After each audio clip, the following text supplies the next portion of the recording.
Okay, welcome back to my YouTube channel again. This is Ralph731TV. Sa mga hindi pa po nakasubscribe, pakiclick naman po ang subscribe button at ang notification bell. Okay, shout out po sa lahat po ng aking mga ka-Elixir, ka-YouTuber at sa mga ka-Facebook ko. Shout out sa inyo. Hindi ko na po kayo isa-isahin at shout out po kayo marami. Mahirap na ba kayo makakalimutan pa tayo, okay? Ang pag-uusapan natin ngayon, kasi last time may nag-PM po sa akin.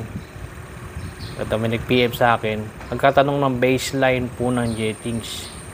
Okay, sasagutin na natin yung tanong ni Sir.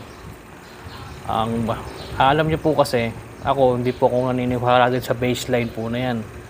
Kaya naman, ang dahilan naman po ng iba, kaya hindi po sila makapagtono ng carb. Nakikita ko po ang dahilan na ito, paulit-ulit ko po pinapaalala lahat na ang pagtotono po ng carb ay trial and error. Ito napapansin ko kaya marami po hindi pa nakakapagtono. Yung iba naman, hindi talaga sila marunong magkalikot ng motor. So, sinusubukan nga na magtono. Pangalawa, puro tanong lang. Tatanong lang sa Facebook. Wala naman silang gagawin. Tatanong lang, makakapagtono ko ba naman gamit mo lang yung Phillips screw? Saka flat screw, di ba? Hindi. Pangatlo, yung iba, nagpapagawa lang. Tapos, ang dadaling shop, hindi naman pala marunong magtono ng carb. Ang alam lang nila yung mga mga maintenance, yung mga replace ng parts na ganun lang. Mga trike mechanic, ganun. Kaya hindi nakakapagtono. Ang tip ko lang, para sa mga hirap magtono, hindi marunong magtono, umanap po kayo ng motor shop na nagse-setup ng makina ng motor. Easy lang po sa kanila magtono. Yun lang po yun. Yun nga pong Yamaha YC125 ko, bumili ako ng bagong carb dahil sira yung stock. So, wala akong idea kung paano ko siya may totono. So, meron naman akong jetting set in order, kaya ako siya naitono. Pero matagal. Ito lang po ang titip ko. Wala po talagang baseline. Kaya po nahihirapan talaga iba. Kasi, parang nagtotono sila, pinagsasabay po nila agad yung main jet tsaka pilot jet. Pilot jet o slow jet. Ganito lamang po technique yan eh. Tulad ito, yung carb. Kaya hindi sila makapagtono nito. Ito. Misa ito, bestseller sa akin to. Ang mga nagreklamo lamang po hindi makapagtono. Napakaganda po nito. Quality tsaka mabigat. Okay, singit ko na sa mga o-order pala nito. Available po sa akin sa RR731 Moto Online Shop. Pakisearch lang po yung ating FB page. Bawal sabihin dito sa YouTube yun. Yung FB page. RR731 Moto Online Shop. PM na po kayo na pag-order kayo. Ito po ay mura, pero quality, tsaka mabigat. Pantapat po sa mga Kehin Chaiwan ngayon. Ito, stable po yung idle. Yung card po na to hindi naglolo ko yung idle. Yung mga iba pong mumurahin, na misa walang idle, misa sobrang taas. Ito po stable. Okay, kaya maraming hindi nakakapagtono. Iba, wala sila nito. Ano ito? Jetings. Ganyan po karami. Ito, isang lalagyan pa lang to. Meron pa ako ibang lalagyan dun. Mga pantono. Okay, ito yung pilot jet. Okay? At ito yung main jet. Dito po may nandito. Sa dalawa na to. Pag ito'y pinagsabay mo, na hindi ka makakapagtono, hindi mo siya pwede pagsabayin. Okay? Kaya Sir nagkatanong ng baseline, sinabi ko kay Sir, trial and error po ang pagtotono. So, ano uunahin nyo para makapagtono kayo? Unang nyo gawin, may maka-vlog naman tayo ng carb upgrade eh. Yung AIS number 1, condemn yan. May video naman ako dyan tutorial kung ano yung mga dapat condemn, tsaka tatakpan. So, condemn nyo yan. Tapos, tsaka kayo ngayon mag-focus dito sa pilot jet o tawag ito slow jet. Okay, dito kayo magtono ng 1/4 throttle. Nakahinto yung motor nyo sa bahay nyo dito. Kaya ito tono nyo, sasabay nyo po yung tinatawag na air and fuel mixture screw. Ito. Ito nagtitimpla sa hangin tsaka gasolina. Ito naman po yung idle screw. Pagtaas ng idle yan. Itong dalawang na to, magkakombinasyon to. Excuse me. So, paano nyo po ito tono? Simple lang, huwag nyo muna problemahin itong main jet para makapagtono kayo. Unahin nyo po yung idle, tsaka slow jet ito. Dahil ito gagana 1/4 throttle, ito gumagana hanggang bago mag 1/2. So ito ninyo po ito, pag nire-rev nyo, kailangan po wala po siyang delay sa 1/4.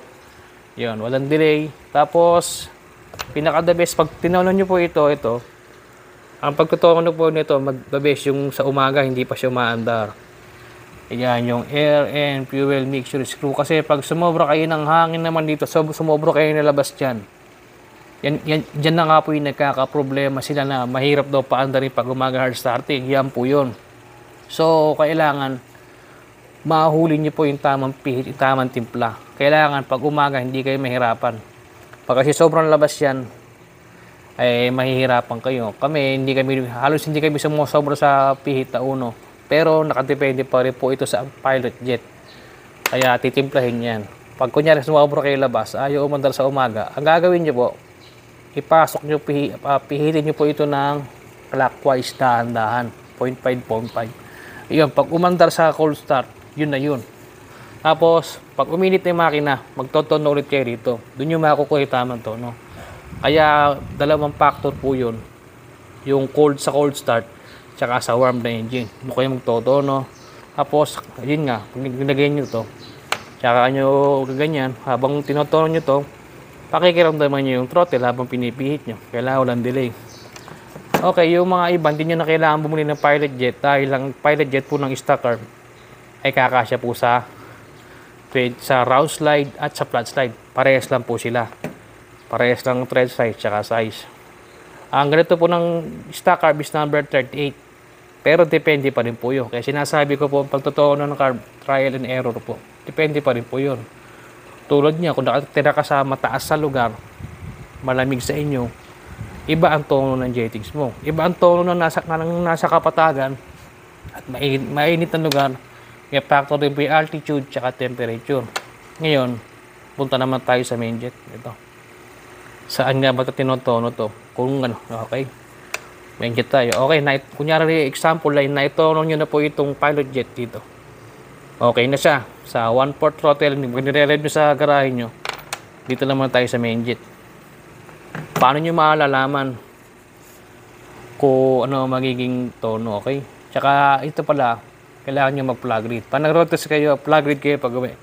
Itong main jet, ito lang pala tandaan yan, kapag sobra, akala nyo parang naglilimit yung CDI. Hindi nyo alam nalulunod. Okay? Kapag kulang naman, ganun din. Ang mangyayari naman, pag kulang, nag-full throttle kayo, hok! Gagawin lang, hok, hahagok. Yun po yun. Pag naman sobra, gagawin nyo, hindi kanya sunugin. Kaya kailangan nyo makuha yung sakto. Di naman po mahirap ito nung yan. Dagdag, bawas lang po yan. Okay? Pag sumobra kayo, babaan nyo. Pag kulang, taasan nyo. Okay, road test po kayo, kahit mga 1 km, full throttle. Tapos, ulit, palamigin niyo po yung makina at kayo mag-plug reading. Yun po ang gagawin nyo.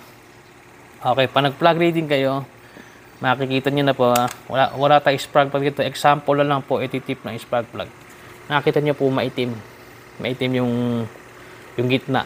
Pag yung gitna, kasi doon nag-reflect yung main jet.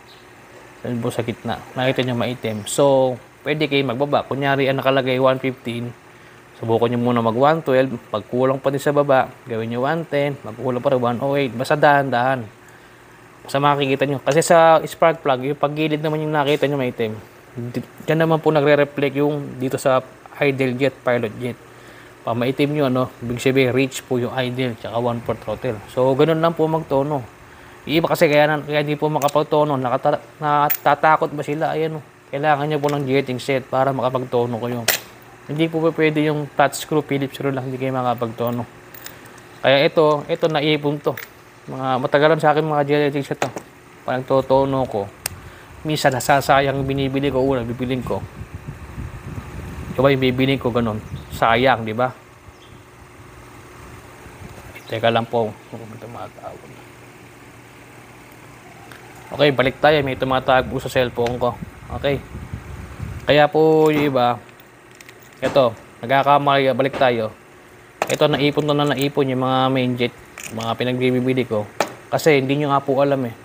Kaya nga po sinasabi nga trial and error, kailangan nyo makuha. Hindi nga katulad ngayon, nakakabili na ng isang set ng mga panahon pa namin noon. Ang bumibili kami, 100 pesos, isang jettings. Kailangan namin maitono. Minsan nakatatlong jettings kami. Dito naman po sa pilot jet, bihira lang na mapapalitan to, bihirang galawin to, minsan to. Pag nakakuha nyo na sa 1/4 throttle. Ang madalas pong galawin, pinakamahalaga yung main jet po. Kasi hindi pwede mag-lean yung makina nyo. Ano ba yung lean? Pag sinabing lean, kulang sa supply ng gasolina at sobre hangin. Ano mangyayari pag lean? Diyan na po yung prone sa overheat. Andiyan na nga yun. Prone sa overheat, sa engine knocking yan. Isa yan. Basta hindi po siya safe sa makina. Yung reach naman po, ano ba yung reach? Yun yung sobra sa gas, kulang sa hangin. Yung reach naman po, safe na may makina niya, kaya lang hindi nyo makukuha yung talagang performance niya. Kasi parang nalulunod po siya. Kailangan po yung sakto. Kailangan nyo makuha kulay brown. Kulay kalawang, yan po. Kahit di naman perfect, kahit medyo maitim ng konti, yun po. Hindi naman po lahat ng pagtotono, kailangan perfect. Misa naman, nung tumotono kay Alex, medyo maitim ng konti, na malapit sa brown, yun lang po. Okay, at hanggang dito na lang po ating vlog at maraming salamat sa inyo.